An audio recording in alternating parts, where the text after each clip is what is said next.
আপনি আপনার ছেলেকে ডাক্তার বানান, ইঞ্জিনিয়ার বানান, যেটা শিক্ষা দেন আপনি দেন, ঠিক আছে। কিন্তু প্রথম চারাগাছ আপনি রোপণ করেছেন, এই চারাগাছটাকে যদি আপনি যেভাবে এই চারা অবস্থায় তার সময়টা অতিবাহিত হবে, সারা জীবন কিন্তু সে বড় হওয়ার পরে ওই প্রভাবটা তার জীবনের বাস্তবায়ন হবে। আমি বেশি কথা বলবো না। এখানে যা কিছু হলো আপনারা সকলেই দেখেছেন। পুরুষ অভিভাবক এবং পুরুষ অনেক ভাই এখানে উপস্থিত রয়েছেন, তারা এখানে সরাসরি দেখেছেন। মহিলারা প্রজেক্টরের মাধ্যমে নুরানির মধ্যে আপনারা দেখতেছেন। এতক্ষণ পর্যন্ত যা কিছু হলো এগুলো সবকিছু আপনাদের দেখা হয়েছে, আপনারা বুঝতে পেরেছেন। আশা করি এতটুকু আপনাদের জন্য যথেষ্ট যে এখানে কি শেখানো হয়। সাথে সাথে আশেপাশে দেখবেন কাগজের মধ্যে অনেক লেখা টাঙানো আছে। আমাদের আশেপাশে কাগজের ভিতরে বিভিন্ন লেখা আছে। এই লেখাগুলো কে লেখছে এবং কোন শ্রেণীতে পড়ে সেটাও নিচে দিয়ে লেখা আছে। আপনারা দেখলে এটা বুঝতে পারবেন। আলহামদুলিল্লাহ, আমরা এখানে পড়া তো শুনলেন, লেখা কেমন হয় লেখার বিষয়টা আপনাদের সামনে টাঙানো আছে, আপনারা দেখলে বুঝতে পারবেন। যার নাম লেখা আছে সেগুলো লিখেছে। শ্রেণীর কথাও সেখানে লেখা আছে যে সে কোন শ্রেণীতে পড়ে। তো যাই হোক, আমাদের উদ্দেশ্য হলো ছেলে মেয়ে। আমরা বারবার আপনাদেরকে বলে থাকি যে এখানে শুধু ছেলেদেরকে পড়ানো হয় এরকম না, নুরানিতে ছেলে মেয়ে উভয় পড়তে পারে। আপনারা এখানে দেখেছেন, এটা আপনারা প্রচার করবেন। সাধারণভাবে মানুষ মনে করে যে মাদ্রাসাতে শুধু ছেলেদেরকে পড়ানো হয়। হ্যাঁ, এটাও ঠিক, বড় ছেলেদেরকে আলাদা পড়ানো হয়, বড় মেয়েদেরকে মহিলা মাদ্রাসায় পড়ানো হয়। কিন্তু যখন তারা ছোট, প্লে নার্সারি 1, 2, 3, সামনে হয়তো 4 হবে, তো এই ইনাদেরকে একসাথেই কিন্তু পড়ানো হয়। ছোট বাচ্চা, তাদেরকে একসাথে পড়ানো হয়, ছেলে মেয়ে উভয় এখানে পড়ে। তো আপনারা আজকে যারা দেখলেন, অবশ্যই আপনারা বুঝতে পেরেছেন যে আমাদের উদ্দেশ্য কি। আমাদের উদ্দেশ্য হলো বাংলা, অঙ্ক, ইংরেজি এবং সাধারণ জ্ঞান এবং সাধারণ শিক্ষার পাশাপাশি আমরা ইসলামের বিষয়গুলোকে কবিতা আকারে সুন্দরভাবে সহজভাবে বাচ্চাদেরকে কিন্তু শিক্ষা দিয়ে থাকি। এখানে আপনার বাচ্চাকে যদি আপনি ভর্তি করেন, কমাস কম আপনার বাচ্চার জীবনে এই 3 পর্যন্ত পড়লে সহিশুদ্ধভাবে সে কোরআন শরীফ পড়তে পারবে।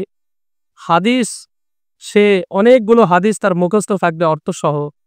অনেক মাসলা মাসাইল সে জানবে, যেটা আমরা হয়তো অনেকেই জানি না। কিন্তু এই ছোট বাচ্চার কবিতা আকারে সবকিছু তাদের কিন্তু মুখস্থ আছে। এগুলো কিন্তু থেকে যাবে, এরা সারা জীবন কিন্তু এই শিক্ষা তার ভিতরে থেকে যাবে। আজকে আমাদের দেশে কত রকমের অসুবিধা, কত রকমের ফিতনা ফাসাদের দেশে আমরা জীবন যাপন করতেছি, এটা আপনারা জানেন। কত নতুন নতুন ফিতনা, ইমান বিধ্বংসী, ইমান নষ্ট করে দেয়, এ ধরনের ফিতনা সম্মুখীন হচ্ছি। তা আমরা যদি আমাদের বাচ্চাদেরকে প্রাথমিক যে জ্ঞান, কোরআনের জ্ঞান, এটা যদি ইসলামী জরুরি শিক্ষা, এটা যদি আমরা দিতে পারি, আশা করা যায় আল্লাহ রাব্বুল আলামিন এর উসিলায় আল্লাহ রাব্বুল আলামিন তার ঈমানকে হেফাজত করবেন, তার আমলকে হেফাজত করবেন। নামাজ সহিহ হওয়ার জন্য পূর্ব শর্ত হলো সহিশুদ্ধভাবে কোরআন তেলাওয়াত করা। নামাজের ভিতরে যেগুলো করা হয় সেগুলো যেন সহিশুদ্ধ হয়। আলহামদুলিল্লাহ, আমাদের বাচ্চারা নামাজের সূরা থেকে শুরু করে প্রত্যেকটা দোয়া এবং প্রত্যেকটা তাসবিহাত যেগুলো নামাজের মধ্যে পড়া হয় সবগুলো আলহামদুলিল্লাহ সহিশুদ্ধভাবে তারা পড়তে পারে। শুধু তাই নয়, তারা একেবারে নামাজের শুরু থেকে শেষ পর্যন্ত যত মাসলা মাসাইল যেগুলো জানা দরকার তাদের সবগুলো মুখস্থ আছে। এখন সে ছোট আছে, অনেক কিছু সে বুঝতেছে না, কিন্তু এমন একদিন আসবে যখন সে বড় হবে, তখন কিন্তু এগুলো তার কাজে লাগবে, সে কিন্তু বুঝতে পারবে। এজন্য আপনি আপনার ছেলেকে ডাক্তার বানান, ইঞ্জিনিয়ার বানান, যেটা শিক্ষা দেন আপনি দেন, ঠিক আছে। কিন্তু প্রথম চারাগাছ আপনি রোপণ করেছেন, এই চারাগাছটাকে যদি আপনি যেভাবে এই চারা অবস্থায় তার সময়টা অতিবাহিত হবে, সারা জীবন কিন্তু সে বড় হওয়ার পরে ওই প্রভাবটা তার জীবনের বাস্তবায়ন হবে। এই আমাদের অনুরোধ এই জন্য আপনাদের কাছে যে আপনারা আপনাদের বাচ্চাদেরকে যে কোনো শিক্ষায় শিক্ষিত আপনি করেন, কিন্তু প্রথম অবস্থায় আপনি আমাদের নুরানিতে পড়ান। এখানে তো বাংলা, অঙ্ক, ইংরেজি সহ আলহামদুলিল্লাহ সবগুলোই অনেক ভালো করে পড়ানো হয়, এগুলো আপনারা দেখেছেন। তো এই ৩য় শ্রেণী পর্যন্ত পড়ানোর পর এরপরে যদি আপনার ইচ্ছা হয় যে আমি আবার স্কুলে পড়াবো, কোনো অসুবিধা নেই, আপনি স্কুলে পড়াতে পারেন। এরপরে আরো বড় হলে হাই স্কুলে পড়াবেন, এরপরে কলেজে পড়াবেন, আপনি ডাক্তার বানাবেন, ইঞ্জিনিয়ার বানাবেন, বড় শিক্ষিত বানাবেন, প্রফেসর বানাবেন, কোনো অসুবিধা নেই। কিন্তু যেটাই হোক না কেন, তার জীবনের প্রথম শিক্ষা যেটা বেশি জরুরি ছিল, ফরজ ছিল, সেটা কিন্তু তার অর্জন হয়ে যাবে এবং আপনি অনেক বড় ধরা থেকে বেঁচে যেতে পারবেন। কারণ কাল কিয়ামতের ময়দানে যখন মানুষকে জাহান্নামে দেওয়া হবে, তখন মানুষ কি বলবে জানেন? মানুষ বলবে, রব্বানা ইন্না আতা'না সাদাতানা ওয়া কুবরা'ানা ফাআদাল্লুনা সাবিলা। তারা তখন বলবে, হে আমাদের প্রভু, আমাদের পিতামাতা এবং অভিভাবকদেরকে আমরা মেনে চলেছিলাম, কিন্তু তারা তো আমাদেরকে অনেক শিক্ষায় শিক্ষিত করেছে, কিন্তু আমাদেরকে কোরআন শিক্ষা দেয় না, আমাদেরকে তারা গোমরা করে ফেলেছে। তারা তো আসল শিক্ষা আমাদেরকে দিছিল না। সেই সুশিক্ষায় শিক্ষিত না হওয়ার কারণে আমরা ইবাদত করি নাই, ইবাদত করলেও সেটা কবুল হয় নাই। সুতরাং তারাই আমাদেরকে গোমরা করে দিয়েছে। এরপরে কি বলবে? রব্বানা আতিহিম দি'ফাইনি মিনাল আযাব ওয়া লা'আনহুম লা'নান কাবীরা। আয় আল্লাহ, আমার পিতামাতাকে আপনি ডবল আযাব দেন, ডবল আযাব দেন। কারণ তারা নিজেরাও শিখেনি, আমাদেরকেও শিক্ষা দেয়নি। না দেওয়ার কারণে আমরা আমল করতে পারি নাই। দুনিয়ার সব শিক্ষা দিয়েছে, কিন্তু কোরআনের শিক্ষা আমাদেরকে দেয়নি, হেদায়েতের শিক্ষা আমাদেরকে দেয়নি। আর না দেওয়ার কারণে আজকে কিন্তু আমরা গোমরা হয়ে গেছি। এজন্য তাদেরকে ডবল শাস্তি দেন। এটা কোরআনের আয়াত, আমি মিথ্যা কথা বলছি না, এটা কোরআনের আয়াত। রব্বানা আতিহিম দি'ফাইনি মিনাল আযাব ওয়া লা'আনহুম লা'নান কাবীরা। এবং হে প্রভু, আপনি তাদের উপর অভিশাপ বর্ষণ করেন। যে ছেলেকে মানুষ করতে গিয়ে আপনার মাথার ঘাম পায়ে ফেলে তাকে কত কষ্ট করে মানুষ করেছেন, ছেলে নিজে না খেয়ে বাচ্চাকে খাওয়াইছেন, সেই বাচ্চা যদি কাল কিয়ামতের ময়দানে আপনার বিরুদ্ধে এভাবে নালিশ করে, তাহলে আপনার অবস্থাটা কি হবে বলেন? আল্লাহ পাক কিন্তু এই বাচ্চাদের কথা শুনবে, এই মানুষদের কথা শুনবে এবং অভিভাবকদেরকে শাস্তি দেওয়া হবে, অভিভাবকদেরকে সেই অনুযায়ী জাহান্নামে দেওয়া হবে। এই জন্য আসুন আমরা আমাদের বাচ্চাদের একেবারে ফরজ এলেম শিক্ষা দেওয়ার ব্যাপারে যেন আমরা পিছপা না হই। আর আপনারা যেন জেনারেল শিক্ষার সাথে সাথে এই ৩য় শ্রেণী পর্যন্ত যদি পড়ান, আলহামদুলিল্লাহ, আল্লাহ পাকের ফজল করম, এই ব্যক্তির, এই ছেলের ফরজ এলেম ইনশাআল্লাহ তাআলা তার আদায় হয়ে যাবে, অনেক অংশে আদায় হয়ে যাবে। আপনি ধরা থেকে বেঁচে যাবেন। আপনাদেরকে বাঁচানোর জন্যই আমাদের এই প্রচেষ্টা। দয়া করে বোঝার চেষ্টা করেন। যদি না বুঝেন, কেউ আপনাদেরকে বোঝাতে পারবে না। বোঝার চেষ্টা করেন। এটার উদ্দেশ্য, আজকে এই প্রদর্শনীর উদ্দেশ্য একটাই উদ্দেশ্য, আপনারা যেন আমাদের নিয়ত, আমাদের উদ্দেশ্য, এগুলো যেন আপনারা ভালোভাবে বুঝতে যেন পারেন এবং সেই মোতাবেক যেন আপনি সিদ্ধান্ত নিতে পারেন। আপনি সব জায়গাতে পড়ান, যে কোনো জায়গাতে পড়ান, স্কুলে কলেজে আপনি পড়ান, আমি কোনোভাবে আপনাদেরকে আমরা নিষেধ করব না। কিন্তু দয়া করে প্রথম এই আপনার বীজ, এই ছোট চারা গাছ, এটাকে আপনি ঈমানের ধাঁচে তাকে গড়ে তোলেন। মাত্র ৩য় শ্রেণী পর্যন্ত আপনি পড়ান, এরপরে যেখানে খুশি সেখানে নিয়ে যান, অসুবিধা নেই। ইনশাআল্লাহ তাআলা এই তার প্রাথমিক শিক্ষাই তাকে সারা জীবন হেদায়েতের উপর রাখবে ইনশাআল্লাহ। এবং এভাবে রাখে যারা নুরানিতে পড়ে, আলহামদুলিল্লাহ, তারা নাস্তিক হয় না। যত বড়ই শিক্ষিত হোক, তারা নাস্তিক হয় না, তারা দিনহারা হয় না, তারা কোরআন তেলাওয়াত করে। একজন ডাক্তার নুরানি পড়েছে, কোরআন শিখেছে, সে ডাক্তারি করতে যাচ্ছে, কিন্তু সকালবেলা সে কোরআন শরীফ তেলাওয়াত করে তারপরে কি ডাক্তারি করতে যাচ্ছে।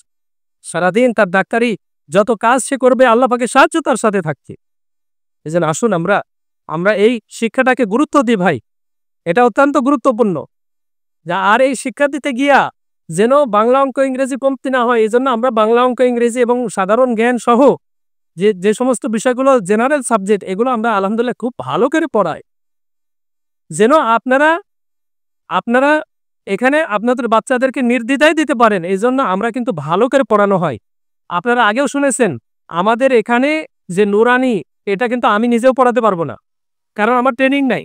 আমি মুফতি সাহেব, ওদের সাথে এলেম মানে আমার ডিগ্রি অনেক বেশি, কিন্তু আমি কি নুরানি পড়াতে পারবো না, কারণ নুরানি পড়াতে হলে আমাকে অবশ্যই 2টা ট্রেনিং দিতে হবে।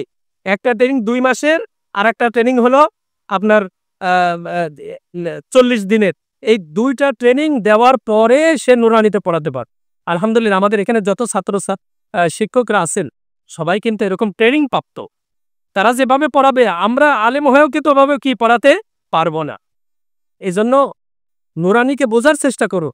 আলহামদুলিল্লাহ আল্লাহ পাকের ফজল করম, এখানে নুরানিতে অনেক উলামায়ে কেরাম, হুফাজে কেরাম, হাফেজ, আলেম, তাদের বাচ্চারাও কিন্তু এখানে নুরানিতে পড়ায়। ওরা জানে যে আসলে প্রাথমিক পড়া নুরানিতে অবশ্যই পড়াতে হয়। এই বিষয়গুলো আপনারা অবশ্যই বোঝার জন্য চেষ্টা করেন। আর এটা বোঝানোর জন্যই কিন্তু আজকের আমাদের কি এই আয়োজন, এছাড়া অন্য কিছু না। আমরা আপনাদেরকে আর কিছু বেশি কোনো কথা বলবো না। দয়া করে আপনারা বোঝার চেষ্টা করবেন এবং এটাকে মূল্যায়ন করবেন, এবং আপনি নিজে আপনার বাচ্চাদেরকে দিবেন, সাথে সাথে আপনাদের পাশে আশেপাশে যত বাচ্চারা আছে তাদেরকেও একটু বলবেন। কারণ যদি আপনার বলার উসিলায় একজন বাচ্চা কোরআন শিখে, যে এলেম শিখে, ফরজ এলেম শিখতে পারে, তাহলে রাসূলুল্লাহ সাল্লাল্লাহু আলাইহি ওয়াসাল্লাম বলেছেন আদ-দাল্লু আলাল খায়রি কাফাইলিহি। ওই বাচ্চা যতদিন যত আমল করবে, যত আমল তার সহিহ হবে, যত পড়ালেখা করবে, এই পড়ালেখা করে যে আমল করবে, সহিষ্ণুভাবে নামাজ পড়বে, এই কোরআন তেলাওয়াত করবে, সব একটা সওয়াবের একটা অংশ কিন্তু আপনি পেতে থাকতেন আপনার উসিলায় যে মাদ্রাসাতে যারা এই লাইনে আসবে। এজন্য আসুন, এটা অত্যন্ত জরুরি বিষয়। প্রত্যেকটা মুসলমানের জন্য উচিত যে কোনো কথা না শুনে, কোথাও ভর্তি না করে নুরানিতে 3য় শ্রেণী পর্যন্ত পড়ানো, এরপরে যেখানে খুশি সে সেখানে পড়াতে পারে, কোনো অসুবিধা নেই ইনশাল্লাহ। আল্লাহ রাব্বুল আলামিন এই হেদায়েত, এই বুঝ আমাদেরকে দান করুন। আরেকটা বিষয় আপনাদের সামনে আলোচনা করব, যারা আপনাদের বাচ্চাদেরকে, আজকে যেহেতু আমাদের গার্জিয়ানরা প্রায় এসেছেন, যারা বাচ্চাদেরকে হাফেজ বানাবেন, হাফেজ যদি বানান আপনি, অবশ্যই আপনাকে বয়সের দিকে লক্ষ্য রাখতে হবে। একটা ছেলে হেফজ শুরু করতে হলে অবশ্যই তাকে 8 বছরের মধ্যে হেফজ শুরু করাতে দিতে হবে, অথবা 9 বছরের মধ্যে, বেশি থেকে বেশি 9 বছরের মধ্যে তাকে হাফেজ হেফজ পড়ানো শুরু করে দিতে হবে। এই জন্য অনেকে যারা 2 এ পড়তেছে, যারা 1 এ পড়তেছে তারা না, যারা 2 এ পড়তেছে তাদের বাচ্চাদের যদি হাফেজ বানাতে চায়, কাউকে হাফেজ মানে ছেলেদেরকে যদি হাফেজ বানাতে চায়, আর ছেলের বয়স যদি একটু বেশি হয়, তাহলে তাদেরকে অনুরোধ করব আপনারা আমাদের সাথে যোগাযোগ করবেন। আমাদের আবাসিকে আপনাদের ছেলেদেরকে হেফজখানায়, অর্থাৎ নাজেরা এবং হেফজখানায় আপনাদের বাচ্চাদেরকে ভর্তি করবে। এটা আপনাদের ভালোর জন্য বলছি। কারণ যদি দেরি করে ফেলেন, 3য় শ্রেণী পর্যন্ত যদি পড়ান, আপনার জন্য আপনার বাচ্চার বয়স হিসাবে দেরি হয়ে যেতে পারে। এই জন্য বাচ্চাকে নিয়ে আমাদের সাথে অবশ্যই কি আলোচনা করবেন, আপনারা পরামর্শ করবেন ইনশাল্লাহ। আর যে সমস্ত বাচ্চারা 3য় শ্রেণীতে পড়ে, আলহামদুলিল্লাহ তারা তো আমাদের এখানে, আপনারা 4র্থ শ্রেণী পড়াতে পারবেন, কারণ আমাদের এখানে 4র্থ শ্রেণী নাজেরা 4র্থ শ্রেণী, এই নাজেরার পরে তারা হেফজ শুরু করবে ইনশাআল্লাহ তাআলা। এতটুকু আমার কথা ছিল। আমি সংক্ষেপে আকারে আপনাদেরকে আমাদের আসল নিয়ত এবং উদ্দেশ্যটা আমি বোঝানোর জন্য চেষ্টা করেছি, আশা করি বুঝে গেছেন। আল্লাহ রাব্বুল আলামিন সবাইকে বোঝার তৌফিক দান করুন, এবং প্রত্যেক পরিবার থেকে প্রত্যেক বাচ্চাদেরকে যেন নুরানিতে দেওয়ার ব্যাপারে সকলেই যেন আমরা ফিকিরবান হই। আল্লাহ রাব্বুল আলামিন তৌফিক দান করুন। ওয়া আখিরু দাওয়ানা আলহামদুলিল্লাহি রাব্বিল আলামিন।